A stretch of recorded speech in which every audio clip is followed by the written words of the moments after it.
하나님께서 주신 말씀 히브리서 3장 7절에서 11절까지 말씀입니다. 히브리서 3장 7절에서 12절까지 저와 여러분이 교독하도록 하겠습니다. 그러므로 성령이 이르신 바와 같이 오늘 너희가 그의 음성을 듣거든 광야에서 시험하던 날에 거역하던 것 같이 너희 마음을 완고하게 하지 말라. 거기서 너희 열조가 나를 시험하여 증언하고 40년 동안 나의 행사를 보았느니라. 그러므로 내가 이 세대에게 노하여 이르기를 그들이 항상 마음이 미혹되어 내 길을 알지 못하는도다 하였고, 내가 노하여 맹세한 바와 같이 그들은 내 안식에 들어오지 못하리라 하였느니라. 형제들아, 너희는 삼가 혹은 너희 중에 누가 믿지 아니하는 악한 마음을 품고 살아계신 하나님에게서 떨어질까 조심할 것이요. 아멘. 거룩한 주일 아침에 성령님의 충만한 은혜가 우리 모두에게 가득 임하시기를 주님의 이름으로 축복합니다. 오늘은 10월 마지막 주일입니다. 10월 마지막 주일은 언제나 종교 개혁을 기념하는 주일로 지킵니다. 1517년 10월 31일 독일의 마르틴 루터는 95개 조의 반박문으로 종교 개혁이 시작하였습니다. 약 한 507주년 된 이 종교 개혁의 핵심 5대 원리는 5가지입니다. 첫 번째가 오직 성경, 두 번째가 오직 예수, 세 번째가 오직 은혜, 네 번째가 오직 믿음, 마지막 5번째가 오직 하나님께 영광이었습니다. 얼마나 귀중한 5가지 핵심의 가치인지 모릅니다. 그 5가지 핵심 가치를 가지고 개신교, 종교개혁을 세웠습니다. 오늘 종교개혁주의를 맞아서 우리의 신앙과 믿음의 이 핵심적인 5가지가 되새겨지는 그런 한 주가 되기를 주님의 이름으로 축복합니다. 오늘 나누는 말씀은 세 번째로 나누는 말씀입니다. 이 말씀을 세 번째로 나누게 하신 성령님을 찬양합니다. 성령께서 이르시되 하신 이 말씀을 저와 여러분의 신비에 새겨져서 이 말씀을 주신 하나님의 뜻이 잘 이루어지는 그런 은혜가 있기를 간절히 소원합니다. 이 말씀의 주인공은 출애굽 1세대의 이야기입니다. 그들은 애굽의 종살이에서 하나님의 손으로 구원받았습니다. 10가지 재앙, 마지막 재앙인 유월절 어린 양의 피를 바르고 그들은 애굽에서 나왔고 하나님께서 홍해를 갈라 마른 땅으로 건너게 하셨습니다. 그리고 약속의 땅 가나안 땅을 유업으로 주시려고 하나님께서는 그 길로 인도하여 주셨습니다. 그러나 출애굽 1세대는 그 유업을 받지 못하고 그만 실패하였습니다. 그들의 실패는 구약 성경에 기록이 되어 있습니다. 그러나 그들의 실패의 얘기는 아주 먼 옛날 출애굽 1세대가 가나안에 들어가지 못한 옛날 역사의 이야기가 아니라 신약 성경에서는 그들의 실패의 얘기는 영적으로 모든 예수 믿은 성도들이 하나님 나라에 들어가지 못하는 실패의 원인과 모습을 그대로 인용하고 보여주고 있다. 계시적 사건이다. 그렇게 이야기를 하고 있는 것입니다. 그래서 바울은 고린도전서 10장 5절 6절에 그러나 그들의 다수를 하나님이 기뻐하지 아니하셨으므로 그들이 광야에서 멸망을 받았느니라. 이러한 일들은 우리의 본보기가 되어 그렇게 이야기합니다. 예가 되었다는 말입니다. 본보기가 되었다는 말입니다. 하나님은 오늘 성령의 음성으로 이 출애굽 1세대가 하나님의 큰 은혜로 구원받고 가나안으로 들어가지 못한 실패의 원인들을 말씀해 주십니다. 저와 여러분은 이 실패를 반복하지 않도록 하나님은 성령의 음성으로 들려주시는 것입니다. 이 말씀 듣고 저와 여러분은 그들과 달리 믿음으로 승리하며 하늘의 유업을 잇는 하나님의 사람 되시기를 주님의 이름으로 축복합니다. 오늘 본문을 보면 그들이 출애굽 1세대가 가나안에 들어가지 못한 이유가 무엇이냐? 세 가지 마음 때문에 그렇다. 아주 구체적으로 그것을 말씀해 주고 있습니다. 첫 번째는 말씀에 대하여 완고한 마음이다. 그 마음이 시작입니다. 두 번째는 미혹된 마음이다. 하나님의 길을 알지 못하는 미혹된 마음이다. 마지막 세 번째는 하나님을 믿지 않는 악한 마음이다. 이 세 마음 너희들은 있다면 빨리 버리고 너희 마음속에 그런 것들이 스며들어 있다면 빨리 돌아서고 이 세 마음을 경계하여 하나님 우리 주 예수 그리스도로 주신 하늘나라의 유업을 다 얻는 승리하는 사람이 되거라, 그렇게 말씀해 주시는 것입니다. 오늘 본문에서 우리는 두 번째 마음, 하나님의 길을 알지 못하는 미혹된 마음을 함께 나누려 합니다. 이 말씀을 나눌 때 성령께서 저와 여러분에게 큰 은혜 주시기를 원합니다. 먼저 성령님은 구절을 보니까 완고한 마음 다음에 시작하는 구절이 거기서라는 말로 시작을 합니다.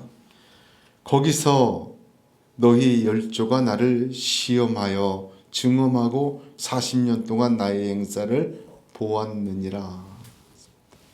미혹된 마음의 첫 번째 내용입니다. 거기서입니다. 바로 위에 8절에서는 광야에서라고 정확한 지명을 말했지만 9절에는 광야라고 말하지 않고 거기서라고 이야기합니다. 왜 거기서라고 했는가? 지명보다 더 중요한 건 그 지역에서 일어난 사건의 의미를 이야기하는 것입니다. 거기라는 것은 어떤 의미입니까? 8절 보세요. 굉장히 중요한 내용입니다. 광야에서 시험하던 날에 거역하던 것 같이.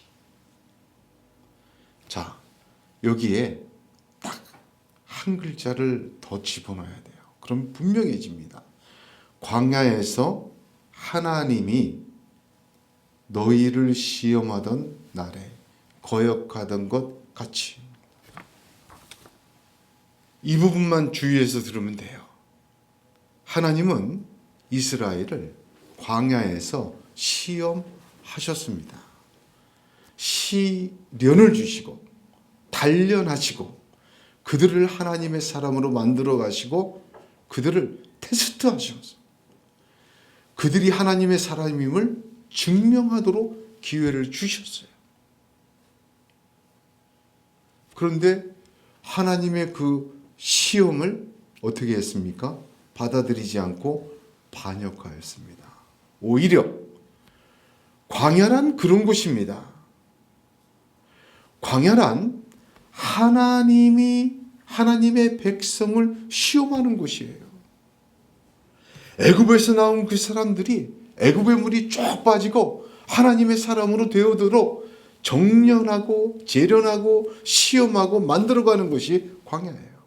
그런데 반역했어요. 그 시험을 거절했어요. 거절하고 9절 보세요.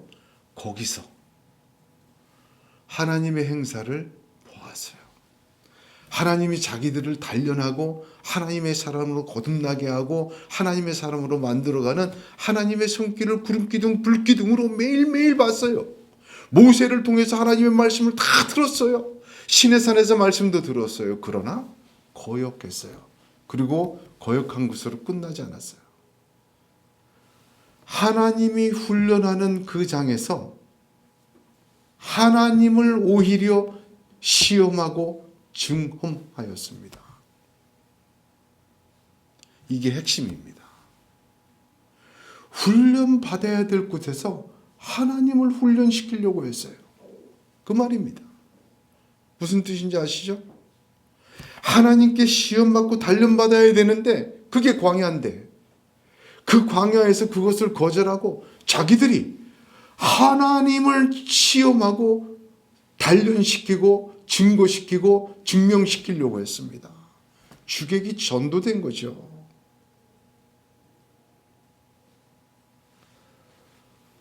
사랑하는 성도 여러분, 그게 하나님의 음성에 완고해서 딱딱해져서 일어난 대표적인 증거예요. 하나님 말씀 잘 듣지 못하고 완고해지면요, 하나님의 훈련받는 게 아니라 자기가 하나님 훈련시켜요. 광야는요, 하나님께서 우리를 시험하는 것이에요.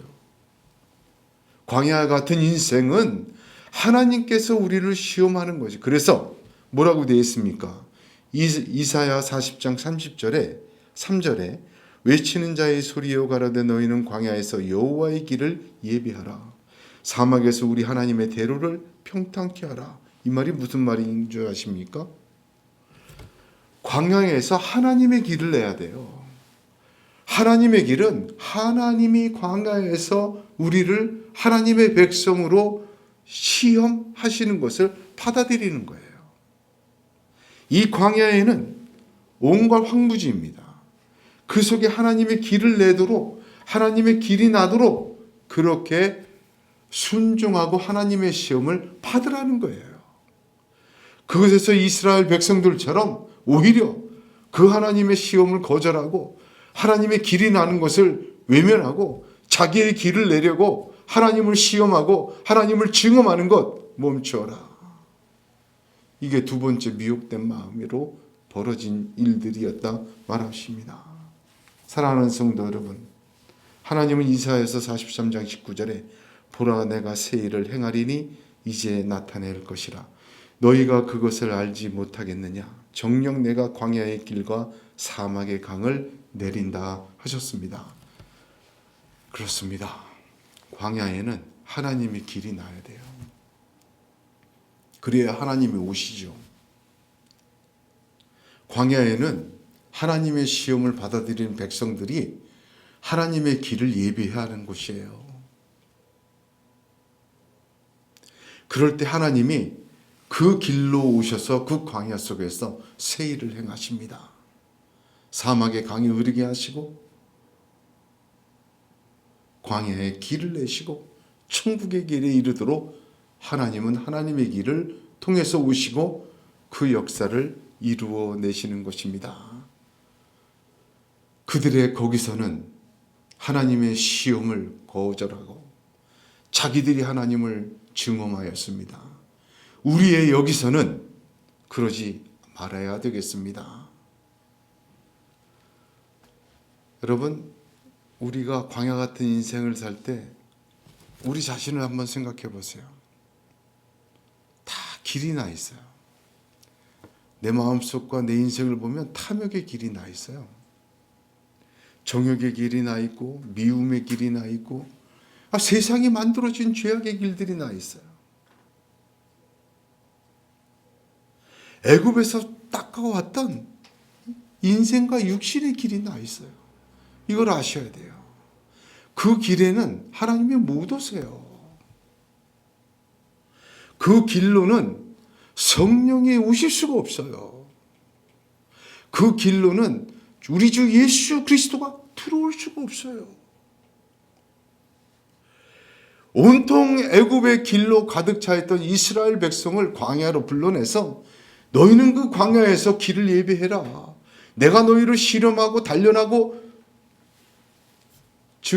세울 때 받아들여라. 아멘해라. 그래서 하나님의 길이 광야에 날 때 하나님이 글로 찾아오셔 그들에게 새로운 일을 행하시고 성령이 찾아오셔 그들에게 새로운 역사를 일으켜내신다 그랬죠. 신약 성경의 사도행전을 보면 성령 오신 거 보여요. 사도행전 2장 아닙니까? 그 예루살렘에서 예수 그리스도를 십자가에서 죽이고 살기 등등한 곳이었는데 그 속에서 약속한 것을 기다리라.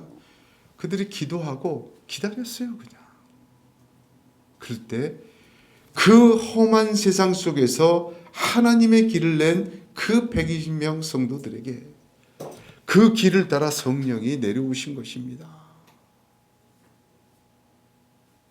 사랑하는 성도 여러분, 오늘 말씀 속에서 이것 하나 기억하면 끝이에요. 하나님이 오실 길을 예비하세요. 내 마음과 내 인생과 내 기도와 내 삶과 내 예배에 하나님이 들어오실 길을 예비하세요. 문 다 닫아놓고 주님 나랑 함께 해주세요. 문 다 닫아놓고 주님 나와 동행하시고 나를 인도해 주세요. 그건 말이 안 되지 않습니까? 온갖 마귀와 사단과 육신만 올 수 있는 길만 잔뜩 나 있는데 어떻게 성령께서 들어오시겠습니까? 하나님의 말씀으로 이 땅 광야 같은 이 세상에서 순종하며 나아갈 때 하나님의 길을 예비하는 것이에요. 주님 오시는 길을 예비하는 것이에요. 출애굽 1세대는 광야에서 하나님이 그들을 시험할 때 그것을 거역하고 오히려 그 광야에서 하나님을 시험하고 하나님을 증험하고 하나님의 행사를 보면서도 하나님에게 자신의 길들을 내려고 하였습니다.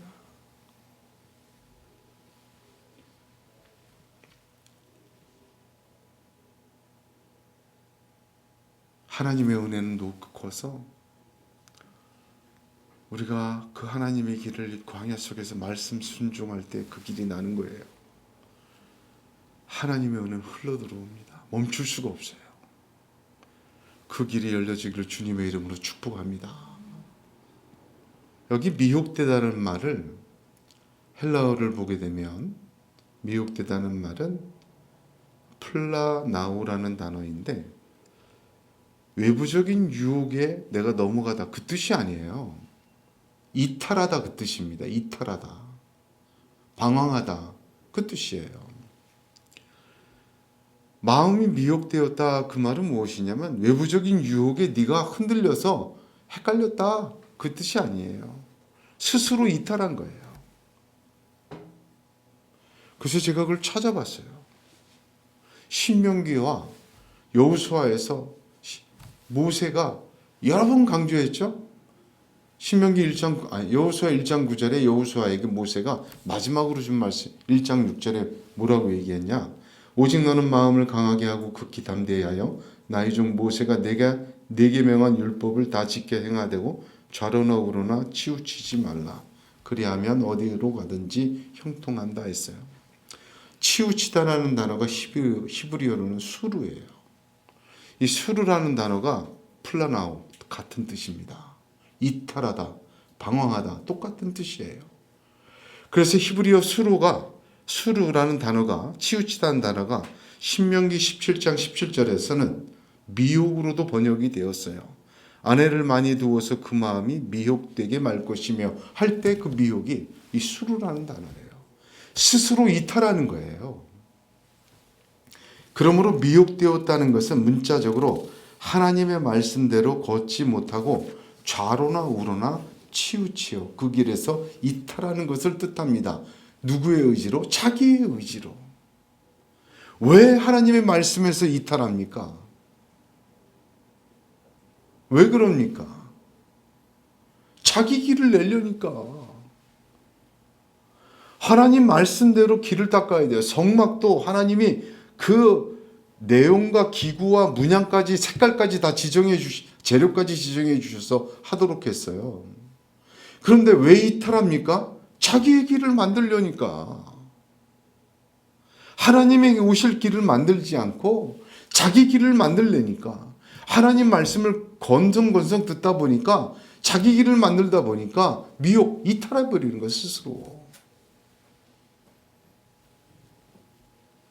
근데 문제는 뭐냐면 이게 하나님이 못 참으세요. 오늘 말씀을 한번 보세요. 왜 못 참으시는지. 9절을 보세요. 10절. 그러므로 내가 이 세대에게 노하여 이르기를 그들이 항상 마음이 미혹되어 내 길을 알지 못하는다 하였고 11절. 내가 노하여 맹세한 바와 같이 그들은 내 안식에 들어오지 못하리라. 하나님의 진노가 두 번 나와 있죠. 성경에 11절 12절에 두 번 노가 반복이 되어 있어요. 굉장한 강조입니다.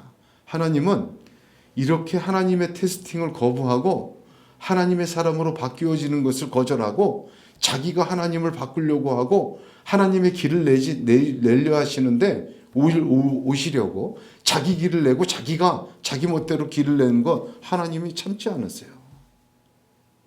이게 이스라엘 백성의 실패한 핵심입니다. 사랑하는 성도 여러분, 이 말씀은 시편 95편을 인용한 말씀이에요. 근데 시편 95편을 보니까 처음에 보니까 10절에 보면 내가 이 세대에게 노하여 이르기를 그렇게 안 했어요. 근심하여 이르기를 이렇게 되어 있어요. 그 다음에 노하셨다 이렇게 되어 있어요. 그러니까 성령께서 바꾸신 거죠. 분노에 찬 근심으로 권면할 때 들었어야 돼요. 이스라엘은. 그러나 수도 없이 거절합니다. 분노에 찬 근심 어린 마음으로 하나님이 너 이름 그 출애굽기 민수기를 보니까 하나님 모세를 통해서 막 화를 냈어요. 모세야 이제 비켜라. 다 내가 징치하겠다. 그때 모세가 중보기도하고 이스라엘 백성이 회개해서 살아나고 하지 않았습니까? 바로 그 노함이에요. 첫 번째는. 오늘 저와 여러분이 하나님의 진노가 담긴 근심의 말씀을 듣고 돌아서는 성령의 역사가 있기를 간절히 소원합니다. 왜냐? 두 번째 노함은 진노이기 때문에 진노를 쏟아부으셨다 할 때 진노예요. 내 안식에 들어오지 못하게 하리라 얼마나 큰 말입니까? 약속을 유업으로 얻었다 하고 하늘나라 백성이 되고 하나님 자녀가 되었다 할지라도 하늘나라 못 들어간다는 겁니다. 이게 얼마나 큰 이야기겠습니까? 하나님은 자비하십니다. 하나님은 은혜로우십니다. 출애굽기 34장 6절에 여호와께서 그의 앞으로 지나시며 반포하시되 이르되 여호와라 여호와라 자비롭고 은혜롭고 노하기를 더디하고 인자와 진실이 많은 하나님이로다. 여러분 여기서 하나님의 노함을 빼서는 안 돼요. 더디하시지만 인내하시지만 노함이 있으십니다. 여러분 심판 없는 구원은 존재하지 않아요. 심판이 없는데 구원이 무슨 소용이 있습니까? 나는 예수 그리스도를 믿고 구원받았다고 하면서 하나님이 세상을 심판한다는 것을 안 믿는 사람은 이해가 안 돼요. 심판이 없는데 뭐하러 구원받습니까? 하나님의 자비와 긍휼을 말하면서 하나님의 진노를 말을 안 해요. 진노가 없는데 자비와 긍휼이 무슨 의미가 있어요? 거짓 선생들입니다. 하나님의 진노는 반드시 있어요. 오늘 이 아침에 저와 여러분이 이 말씀을 그대로 보여주는 구약의 인물을 함께 나누고 새기고 말씀을 마치려고 합니다. 제가 요즘 열왕기상을 묵상을 끝냈는데 열왕기상을 보다가 아합 이야기를 새로 봤어요. 열왕기상이 모두 22장이거든요. 22장이에요. 그런데 솔로몬의 이야기가 1장에서 11장까지예요. 절반이죠. 그리고 아합 왕의 이야기가 16장부터 22장까지예요. 7장 나와 있어요. 총 22장에서 18장이 솔로몬과 아합의 이야기예요. 그 열왕기상에 수많은 왕들이 낳고 죽고 한 줄로 지나가는데 두 사람 이야기가 열왕기상의 이야기의 핵심이에요. 그럼 아합 왕의 이야기가 7장에 걸쳐서 다 기록될 정도면 어떤 말씀을 주시는 걸까? 솔로몬이 1000번째 예배드려서 하나님의 큰 축복을 받았어요. 그러나 말년에 하나님을 그 마음이 떠났잖아요. 아합 왕은 다른 사람이에요. 아합 왕은 처음부터 마음이 떠난 사람이에요. 어떤 사람이냐? 엣바알의 딸 이세벨을 아내로 얻었어요. 엣바알이라는 것은 바알을 섬기는 대제사장의 딸이에요. 한마디로. 그러니까 시작부터 그는 그런 구분이 없었어요. 그래서 열왕기상 16장 33절 아합 왕의 이야기에 대한 시작은 이렇게 합니다. 아세라 묵상을 만들었으니 저는 그 전에 모든 이스라엘 왕보다 심히 이스라엘 하나님 여호와의 노를 격발하였더라. 그러니까 무슨 말이냐? 솔로몬은 사랑을 받았다가 마음이 돌아선 자고 아합 왕은 하나님의 노, 지금 이 성경 히브리서에 말한 그 진노를 격발한 대표적인 인물이다. 아합 왕과처럼 살면 하나님의 진노를 격발한다. 그걸 보여주신 거예요. 아합 왕은 하나님의 진노를 받는 사람의 대표적인 모습이구나. 그렇게 시작합니다. 아합 왕의 이야기가. 아합 왕 이야기가 그렇게 시작하는데 그의 이야기 중에 여러 가지 이야기가 나오기 전에 엘리야 이야기가 먼저 나와요. 엘리야가 아합 왕 시절에 갈멜산에서 또 사르밧 과부의 기름 그 이야기부터 엘리야 이야기 계속 나오다가 아합 왕 이야기가 다시 돌아올 때는 엘리야라는 하나님의 위대한 선지자가 살던 시절에 왕이 아합이었어요. 아이러니하죠? 변화산에서 예수님 앞에 나타난 두 사람이 누굽니까? 모세와 엘리야 아닙니까? 그 정도로 최고의 선지자, 하나님 말씀을 계속 능력의 선지자 주는 그 엘리야가 선지자였어요. 웬만한 사람이면 엘리야가 담임 목사인 교회에 나왔다면 웬만한 사람이면은 이렇게 안 살았을 것 같은데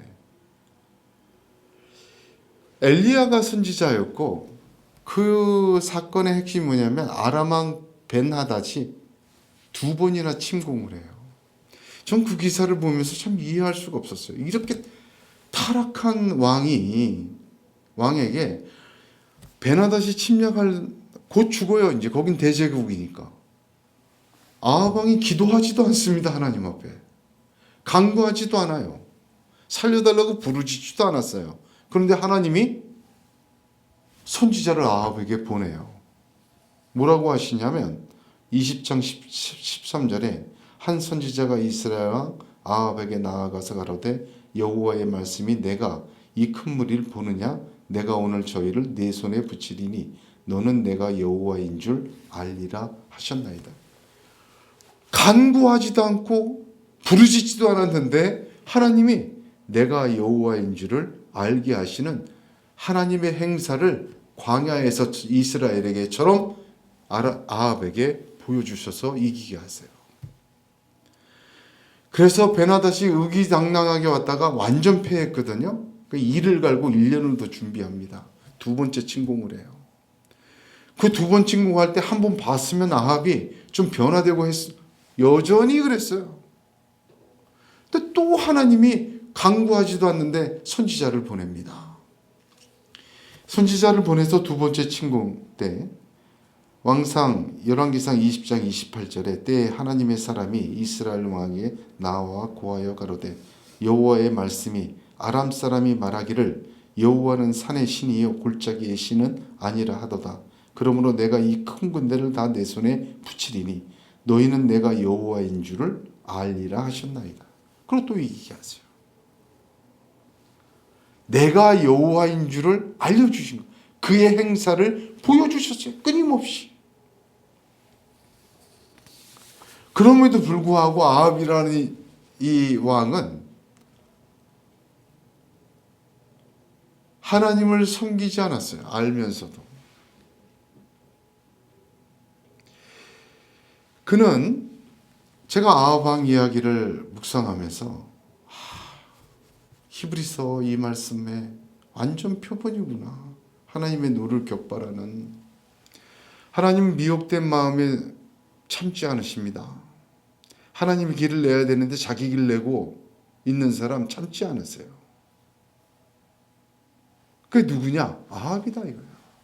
이스라엘 백성도 그렇지만 아합이다. 그 아합을 성경은 뭐라고 얘기하냐? 가장 악한 자라고 얘기를 합니다.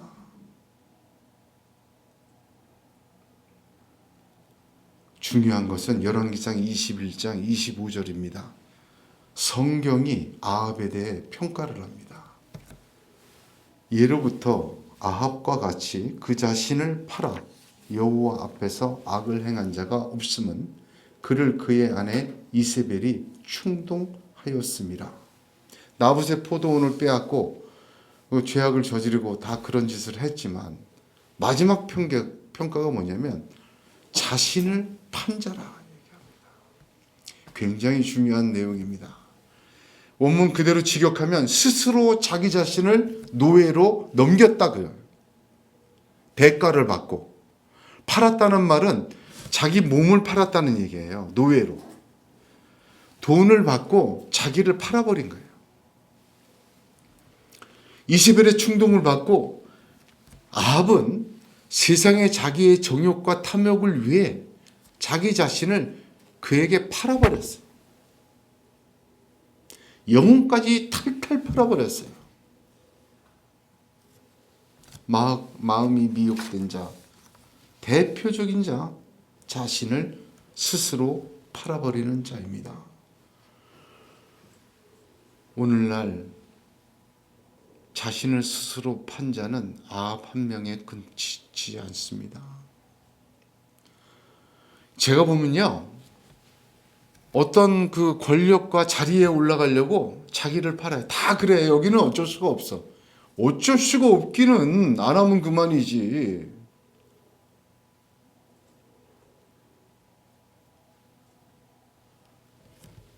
자신의 이익을 위해서 눈빛이 변해요.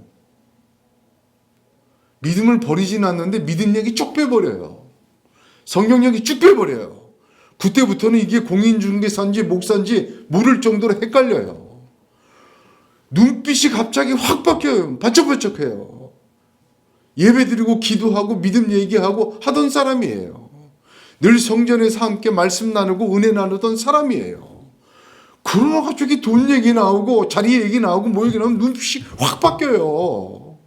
언제 그런 얘기 하는 듯이 자신을 거기다 팔아버린 사람과 같이 다른 사람이 되어버리고 맙니다. 그 지혜롭다고 얘기를 해요. 뱀같이 지혜롭고 비둘기같이 순결하라는 것은 순서가 중요해요. 비둘기같이 순결한 삶을 살기 위해 이 죄악 많은 세상에서 뱀처럼 지혜롭게 행하라는 것이에요. 순결을 위하여 뱀처럼 살라는 거지 자기 유익을 위해서 뭐든지 하라는 뜻이 아닙니다. 자기 자신을 파는 사람이 얼마나 많은지 모릅니다.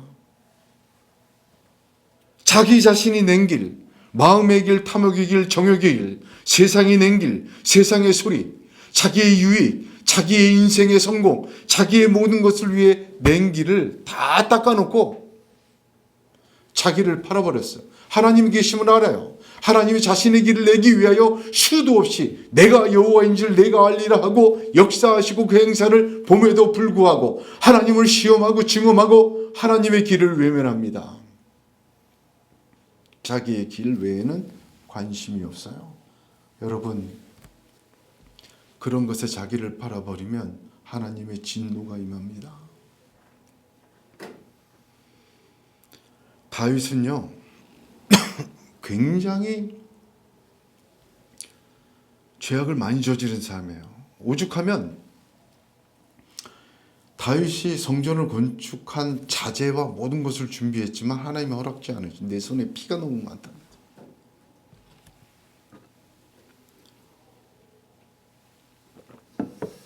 어떻게 따지고 보면요, 자기 길을 냈던 사람이에요. 그러나 이걸 아십시오. 다윗이 하나님 마음에 합한 자라는 것은 여러 가지 장점이 있지만 하나님의 길을 예비한 자였어요. 하나님이 오시도록.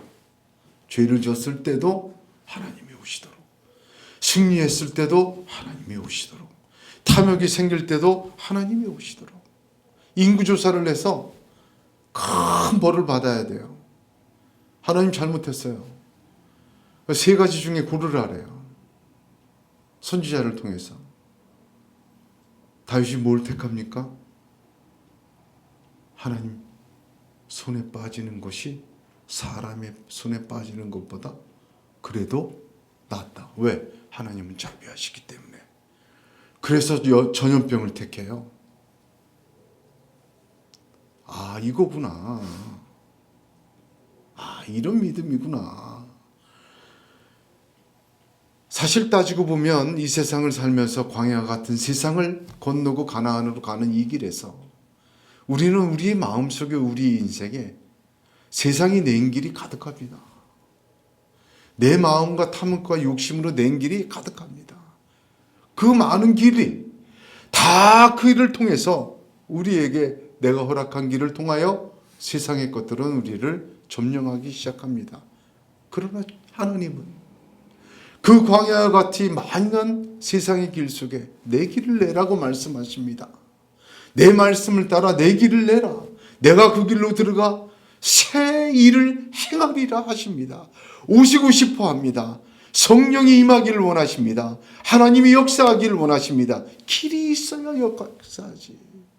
그 길을 이탈하여 자기 길을 쌓는 자, 하나님의 진노가 임하는 것입니다. 로마서 6장 16절에 너희 자신을 종으로 들여 누구에게 순종하든지 그 순종함을 받는 자의 종이 되는 줄을 너희가 알지 못하느냐. 혹은 죄의 종으로 사망에 이르고 혹은 순종의 종으로 의에 이르는 일이라. 할렐루야. 하나님께서 오늘 저와 여러분에게 새 마음과 새 은혜로 채워주시기를 원합니다. 우리가 이 광야 같은 인생 살 때 주님이 나에게 오시도록, 성령이 내게 오시도록, 내가 말씀대로 광야에서 하나님의 시험을 믿음으로 받고 쫓아가는 결단이 있기를 축복합니다. 내 길을 낸 것에서 미혹되어 있다면 오늘 이 시간 말씀을 통하여 회개하고 성령의 불길로 그 길들은 다 불태워지고 하나님의 대로가, 시온의 대로가, 여호와의 길이 나는 저와 여러분의 믿음과 인생 되기를 우리 주 예수 그리스도의 이름으로 축복합니다. 기도하겠습니다.